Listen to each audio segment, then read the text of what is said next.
নমস্কার বন্ধুরা, আজকে আমি তোমাদের সাথে একটা দারুণ স্বাদের চটজলদি স্ন্যাক্স রেসিপি শেয়ার করব, যার নাম ব্রেড পনির রোল, যেটা তোমরা খুব কম ইনগ্রেডিয়েন্টস দিয়ে বাড়িতে অতি সহজেই বানিয়ে নিতে পারবে আর যার স্বাদ হবে কিন্তু অসাধারণ। তাহলে চলো রান্নাটা শুরু করে ফেলি। আর আমি সুস্মিতা তোমাদেরকে আমার চ্যানেল ইয়ামিটস বাংলাতে স্বাগত জানাই। এই রান্নাটার জন্য আমি এখানে প্রায় 200 গ্রাম মতো পনির নিয়েছি। এবার এই পনিরগুলোকে আমি এরকম ভাবে লম্বা লম্বা সরু সরু করে কেটে নেব।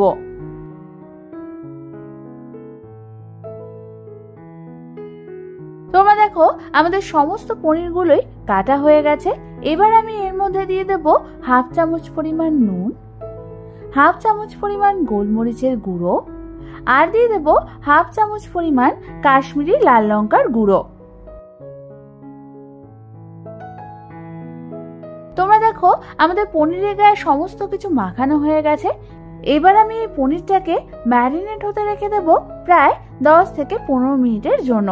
ততক্ষণে আমি অন্যদিকে নিয়ে নিয়েছি একদম অল্প পরিমাণ স্লাইস করে কাটা ক্যাপসিকাম, একটা অর্ধেকটা মিডিয়াম সাইজের স্লাইস করে কাটা পেঁয়াজ, আর নিয়ে নিয়েছি একটা অর্ধেকটা বীজ ছাড়িয়ে মিডিয়াম সাইজের স্লাইস করে কাটা টমেটো। এবার এগুলোকে সরিয়ে রেখে অন্যদিকে আমি একটা বাটির মধ্যে নিয়ে নিয়েছি প্রায় 4 টেবিল চামচ পরিমাণ মেয়োনিজ। তারপর ওর মধ্যে আমি দিয়ে দেব প্রায় 1 টেবিল চামচ পরিমাণ শেজওয়ান সস। সস দেওয়ার পর মেয়োনিজটা আর সসটাকে আমাদের ভালো মতো একবার মিশিয়ে নিতে হবে। তোমরা দেখো মেয়োনিজটা আর সসটা কিন্তু ভালো মতো মিশে গেছে। এবার এটাকে সরিয়ে রেখে আমি এখানে নিয়ে নিয়েছি 7খানা স্লাইস পাউরুটি। এবার আমাদের একটা করে পাউরুটি নিয়ে সেই পাউরুটির ধারগুলোকে ছুরির সাহায্যে এইভাবে কেটে নিতে হবে।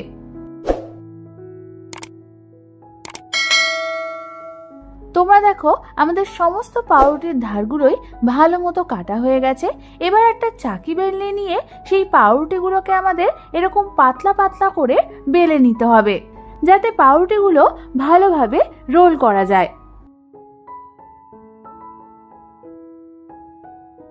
তোমরা দেখো আমাদের পাউরুটিটার থিকনেসটা ঠিক এরকম হয়েছে। এবার ওই স্লাইস পাউরুটিটার মধ্যে আমি দিয়ে দেব প্রায় 2 চামচ পরিমাণ বানিয়ে রাখা মেয়োনিজ আর সসের মিক্সচার। তারপর আমাদের চামচের সাহায্যে হালকা হাতে এগুলোকে চারধারে স্প্রেড করে দিতে হবে। ভালো মতো সস আর মেয়োনিজের মিক্সচারটা স্প্রেড করা হয়ে গেলে এবার আমি এই স্লাইস পাউরুটির একদম ধারে ম্যারিনেট করে রাখা একটা পনিরের টুকরো দিয়ে দেব। তারপর ওর ওপর আমি দিয়ে দেব সরু করে কেটে নেওয়া প্রসেস চিজ স্লাইস। এবার ওই চিজ স্লাইসের উপরে আমাদের কেটে নেওয়া ভেজিটেবলস গুলোকে অল্প করে ঠিক এইভাবে সাজিয়ে নিতে হবে। তোমরা কিন্তু অতিরিক্ত ভেজিটেবলস দেবে না, তাহলে কিন্তু রোল করবার সময় প্রবলেম হবে। এবার আমাদের ঠিক এইভাবে আলতো হাতে পাউরুটিটাকে রোল করে নিতে হবে। তোমরা দেখো যেহেতু এখানে মেয়োনিজের মিক্সচারটা দেওয়া ছিল, তাই পাউরুটির এন্ডটা সহজেই সিল হয়ে গেছে। আমাদের কিন্তু একটা ব্রেড পনির রোল করা কমপ্লিট। এবার ঠিক একই পদ্ধতিতে আমি বাকি ব্রেড পনির রোলগুলোকেও গড়ে নেব। যেহেতু পাউরুটি নরম হয় তাই এই পুরো প্রসেসটা তোমাদের হালকা হাতেই করতে হবে, না হলে কিন্তু পাউরুটি ছিঁড়ে যাওয়ার ভয় থাকে।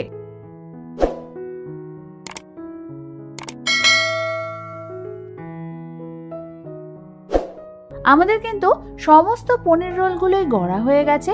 এবার এই সবগুলোকে আমি একটা অন্য জায়গায় রেখে দেব। এবার আমি অন্যদিকে এগুলোকে ভাজবার জন্য গ্যাস জ্বালিয়ে একটা ফ্রাইং প্যান বসিয়ে দিলাম, আর তার মধ্যে দিয়ে দিলাম প্রায় 1 টেবিল চামচ পরিমাণ সাদা তেল আর 1 টেবিল চামচ পরিমাণ বাটার। তেল আর বাটারটা গরম হলে একটা করে ব্রেড পনির রোল নিয়ে আমি ওই তেল আর বাটারের মধ্যে ছেড়ে দেব। এই তেলে ছাড়ার সময় কিন্তু তোমাদের পনির রোলের সিল করা পোর্শনটা আগে তেলের দিকে দিতে হবে, তাহলে কিন্তু তোমাদের এই ব্রেড পনির রোলটা ভাজবার সময় খুলবে না। এবার আমাদের এই ব্রেড পনির রোলগুলোকে হালকা হাতে মিডিয়াম ফ্লেমে ভেজে নিতে হবে যতক্ষণ না এটা গোল্ডেন ব্রাউন কালার হচ্ছে। তোমরা দেখো আমাদের এই ব্রেড পনির রোলটা ভালো মতো চারদিকে ঘুরিয়ে ঘুরিয়ে ভাজা হয়ে গেছে আর এর ভেতরের চিজগুলো মেল্ট হয়ে গেছে। এবার আমি এগুলোকে একটা অন্য পাত্রে তুলে নেব। তারপর আমি ঠিক একই পদ্ধতিতে ফ্রাইং প্যানে অল্প পরিমাণ তেল আর বাটার দিয়ে বাকি পনির রোলগুলোকেও ভেজে নেব। এই পনির রোলগুলো বাইরে থেকে ক্রিস্পি আর ভেতর থেকে এত নরম হয় যে এটা একবার খেলে বারবার খেতে ইচ্ছা করবে। তোমরা দেখো আমাদের সমস্ত পনির রোলগুলো ভাজা হয়ে গেছে। এবার এই সবগুলোকেই আমি একটা অন্য পাত্রে তুলে নেব। ব্যাস, তৈরি হয়ে গেল আমাদের দারুণ স্বাদের এই স্ন্যাক্সটা।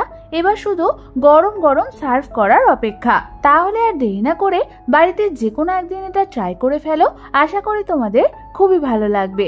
রেসিপিটা ভালো লেগে থাকলে একটা লাইক করে দিও, আর আমার চ্যানেলটাকে সাবস্ক্রাইব করতে কিন্তু একদম ভুলো না। আজ তাহলে এ পর্যন্তই। আমি আবার চলে আসবো তোমাদের কাছে নতুন কোনো রেসিপি নিয়ে।